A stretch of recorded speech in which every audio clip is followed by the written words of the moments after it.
প্রিয় দর্শক, আসসালামু আলাইকুম। সবাইকে স্বাগত আমার আজকের এপিসোডে। আপনারা অনেকেই আছেন যারা তেল, চিনি বা ডিমের ভয়ে পিঠা খেতে চান না। আজকে আমি আপনাদেরকে খুবই হেলদি একটা নাস্তা তৈরি করে দেখাবো। এই পিঠাটা তৈরি করতে কোনো প্রকার তেল, চিনি বা ডিমের প্রয়োজন নেই। একদম স্বাস্থ্যকর উপায়ে তৈরি করে দেখাবো। আশা করি রেসিপিটি আপনাদের ভালো লাগবে।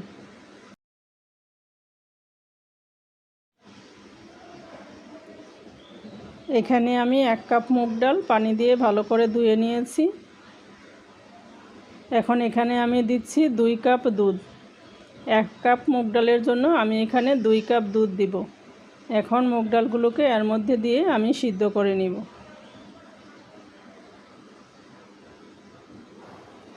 এখানে আমি আরও দিব 2টা তেজপাতা, 2 টুকরা দারুচিনি, 2টা এলাচ আমি মুখ ফাটিয়ে দিয়ে দিয়েছি। এখন এগুলোকে দিয়ে আমি ডালগুলোকে ভালো করে সিদ্ধ করে নিব। দুধটা অনেকখানি কমে এসেছে, ডালগুলিও প্রায় সিদ্ধ হয়ে গিয়েছে। এখন এখান থেকে যে গরম মশলাগুলি দিয়েছিলাম এগুলি উঠিয়ে ফেলে দিচ্ছি। এখন দিচ্ছি পরিমাণ মতো লবণ। তার সাথে আমি এখানে দিব গুড়। এখানে আমি 3 টেবিল চামচ গুড় দিব। আপনারা চাইলে গুড় ছাড়াও পিঠাগুলি তৈরি করে নিতে পারেন, তবে হালকা একটু মিষ্টি দিলে খেতে ভালো লাগবে। ডালগুলি আমার সিদ্ধ হয়ে গিয়েছে, আমি এখন এগুলোকে উঠিয়ে নিচ্ছি। এখন এখানে আমি দিচ্ছি 1.5 কাপ পানি, তার সাথে দিব পরিমাণ মতো লবণ। পানিটা ফুটে উঠলে এখানে আমি দিচ্ছি 1 কাপ শুকনো চালের গুঁড়া।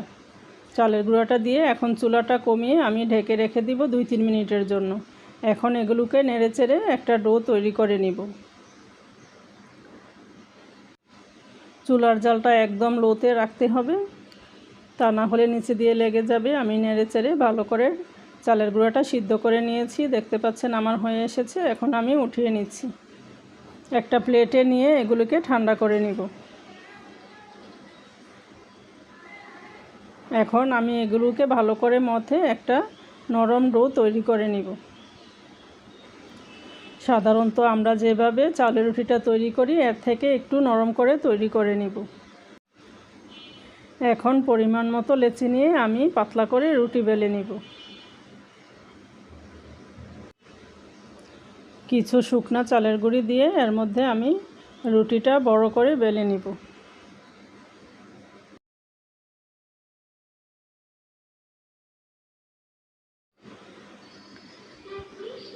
রুটিটা আমি পাতলা করে বেলে নিয়েছি। এখন চারপাশ দিয়ে কেটে নিব।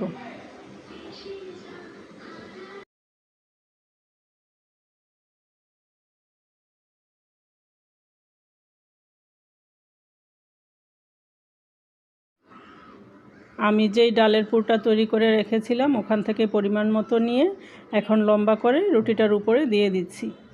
আপনাদের ডালের পুরটা যদি এভাবে আঠালো না হয় তাহলে কিছুটা চালের গুঁড়া দিয়ে দিতে পারেন।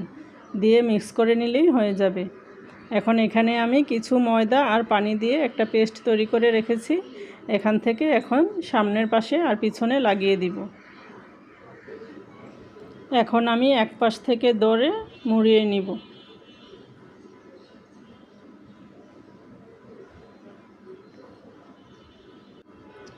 দুই পাশ দিয়ে কেটে দিচ্ছি।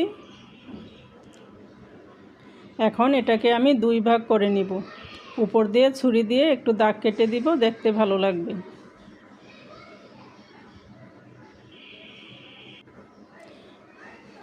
এই যে দেখতে পাচ্ছেন আমার তৈরি করা হয়ে গিয়েছে। এগুলি খুবই সহজ, একদম অল্প সময়ে তৈরি করা যায়।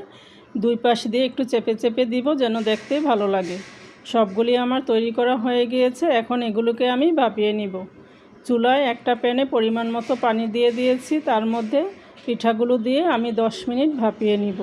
ফিরে আসলাম 10 মিনিট পর। পিঠাগুলো আমার সুন্দরভাবে সিদ্ধ হয়ে গিয়েছে। আপনাদেরকে একটা ভেঙে দেখিয়ে দিচ্ছি। দেখতে পাচ্ছেন চমৎকারভাবে পিঠাগুলো তৈরি হয়েছে। এইভাবে বাসায় আপনারা পিঠাগুলি তৈরি করে নিশ্চিন্তে খেতে পারেন। একদম হেলদি একটা রেসিপি। আশা করি আপনাদের ভালো লেগেছে। সবাই ভালো থাকবেন। আল্লাহ হাফেজ।